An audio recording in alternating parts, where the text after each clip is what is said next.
नमस्कार दोस्तों, नए वीडियो में आप सभी का फिर से स्वागत है। और आज का वीडियो उन सारे के सारे एस्पिरेंट के लिए डेडिकेटेड है जो 2 से ढाई हज़ार लोग अपने साथ जुड़े हैं और यूपीएससी प्रीलिम्स 2026 देने जा रहे हैं। क्योंकि कुछ एस्पिरेंट है उसमें से काफ़ी लोगों के कमेंट आते हैं कि जितना इस समय हम लोग क्या पढ़ते जा रहे हैं उतना ही भूलते जा रहे हैं, या फिर वर्तमान में क्या आप लोग जानते होंगे मतलब कि जो लास्ट के 10 डेज़ होते हैं वो काफ़ी मतलब कि एक तरीके से एंग्जाइटी और प्रेशर होता है। तो उसके टाइम में आपको क्या स्ट्रेटजी या फिर क्या मतलब कि एक तरीके से रणनीति को फॉलो करना चाहिए जिससे कि आपका जो प्रीलिम्स है वो आराम से क्लियर हो सके और जो अपना टाइम लास्ट का जो 10 दिन बचे हुए हैं उसको सही से इस्तेमाल कर सकें। तो आज की वीडियो में हम लोग क्या करेंगे, एक एक करके सारे इन्हीं टॉपिक पे बात करेंगे। लगभग 10 से 12 पॉइंट हैं जो कि आप लोगों के लिए मतलब कि हेल्पफुल हो सकते हैं।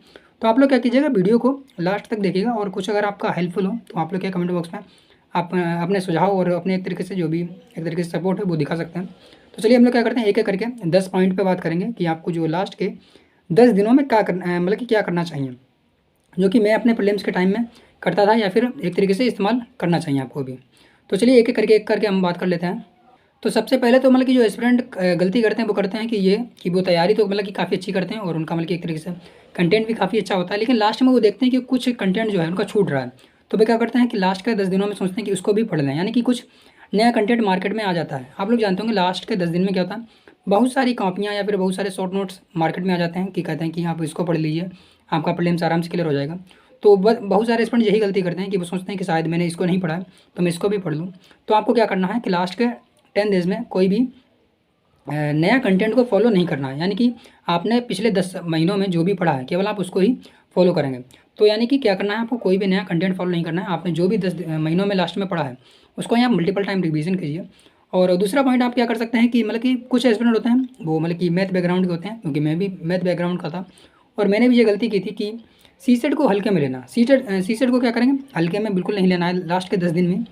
और लास्ट के 10 दिन में भी कोशिश कीजिएगा 1 से 1.5 घंटा मतलब कि मिनिमम आप सीसेट को देंगे ही देंगे। इसमें क्या हो गया आपके, जैसे कि कुछ अगर आपने जो फार्मूला है उसका अगर आपने नोट्स बना रखे हैं तो फार्मूले को रिवाइज़ कीजिए, प्रीवियस ईयर जो क्वेश्चन है उनको रिवाइज़ करते रहिए। और इस प्रकार से आपको ये सीसेट को भी लगभग जो 1 से 1.5 घंटा मतलब कि डेली देना ही देना है जो लास्ट के 10 दिनों में।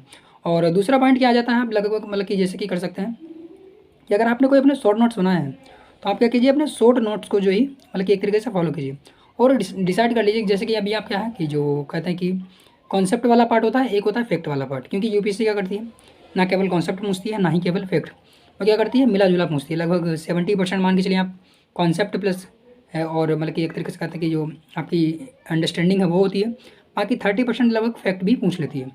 तो आपको क्या करना है, कॉन्सेप्ट अगर आपको आता है तो आप जानते होंगे कि लास्ट के 10 दिनों में ऐसा कुछ नहीं होगा कि आप कॉन्सेप्ट भूल जाएँ। जैसे कि आपका इकोनॉमी हो गया या ज्योग्राफी के बहुत सारे कॉन्सेप्ट हो गए या पॉलिटी के बहुत सारे कॉन्सेप्ट हो गए, अपना एनवायरनमेंट है उसके भी बहुत सारे कॉन्सेप्ट होते हैं, साइंस एंड टेक्नोलॉजी है, परंतु उसमें कुछ फैक्ट भी होते हैं।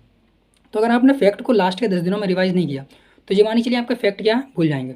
तो कोशिश कीजिए कि अभी क्या आप फैक्ट पे थोड़ा सा ज़्यादा ध्यान दीजिए और कॉन्सेप्ट को भी आप क्या एक बार सरसरी निगाह से अगर देख लेंगे तो आपका मतलब कि आराम से तैयार हो जाएगा।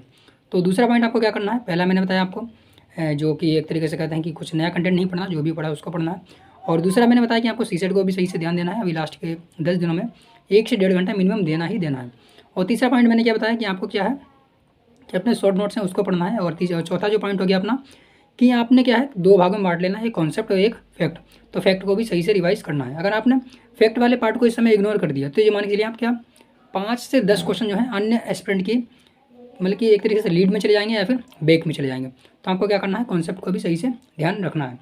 और उसके बाद में आता है अपना एक तरीके से जो कहते हैं 5वां पॉइंट। अगर आप पॉइंट अपने हिसाब से आप देख लीजिए, मैं पॉइंट को नहीं गिन रहा हूँ, जो भी मेरे माइंड में पॉइंट आ रहे हैं और मैंने जो कि एक तरीके से नोट करके रखे हुए हैं आपको बताने के लिए, तो आप उसके अकॉर्डिंग मैं आपको बता रहा हूँ। तो पॉइंट आपके अपने अकॉर्डिंग काउंट करते रहिए कितने पॉइंट हुए हैं। और उसके बाद मैंने क्या बताया कि आपको क्या अभी मॉक टेस्ट देने हैं कि नहीं देना है। तो इसके बाद में आप बात कर सकते हैं मॉक टेस्ट के बारे में। तो मॉक टेस्ट के बारे में क्या है कि आप अभी क्या मॉक टेस्ट को रोक सकते हैं, क्योंकि क्या मॉक टेस्ट जो होते हैं कोचिंग वाले बनाते हैं और इस प्रकार के बनाते हैं कि आप क्या उसको कितनी भी अच्छे से आप करें फिर भी आपका क्या मतलब कि मार्क्स जो है कम आए। तो इससे उनको कोचिंग वालों को फ़ायदा होता है। अगर मार्क्स आपके कम आएंगे तो आप क्या करेंगे, उनका एक तरीके से जो भी प्लान होता है आप उसको लेंगे और फिर उनको फीस मिलेगी। तो आपको अभी क्या करना है, मॉक टेस्ट को आपको अवॉइड कर देना है और लास्ट के 5 सालों के जो पीवाईक्यू है उसको क्या फुल लेंथ में दे दीजिए, पूरे के पूरे टाइम बाउंड में। यानी कि जैसे कि 9 से 11 में आप अगर आपका पेपर है तो 9 से 11 के टाइम में आपको देना है जो जीएस है। और इसी प्रकार से आपको जो 2.5 से जो 4.5 या जो भी होता है उसके अकॉर्डिंग आपको सीसेट का फुल लेंथ में दे देना है। इससे आपका पूरा का पूरा 5 दिनों में मतलब कि मतलब कि 5 सालों का अगर आप देंगे तो एक दिन में आप दे दीजिए, अगले दिन आप उसको डिटेल में एनालाइज़ कर लीजिए। तो यानी 10 दिनों में अगर आप 5 सालों के पेपर को सही से एक तरीके से दे देंगे तो आपका पूरा का पूरा माइंडसेट जो है यूपीएससी माइंडसेट हो जाएगा। हालाँकि मैंने पिछले 10 सालों का मतलब कि बोला था पहले की वीडियो में, परंतु अभी टाइम क्या है 5 साल ही आप कर लेंगे तो आपका काम हो जाएगा। चौथा पॉइंट आता है कि आपका क्या है करंट अफेयर्स। कुछ लोग बोलते हैं कि करंट अफेयर्स क्या पिछले मतलब कि 1.5 सालों का करना चाहिए, तो यानी कि बिल्कुल सही बात है कि 1.5 सालों का लगभग करना चाहिए। परंतु जिसने अभी तक नहीं किया है तो वो एक मंथ का अब नहीं करेगा, केवल 365 को पढ़ ले और उसको ही देखे मतलब कि पेपर देने चला जाए।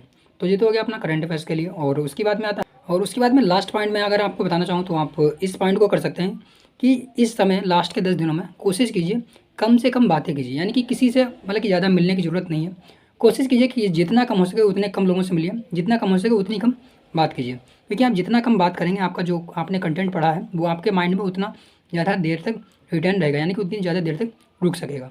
तो कोशिश कीजिए कि कम से कम बात कीजिए और कम से कम लोगों से मिलिए।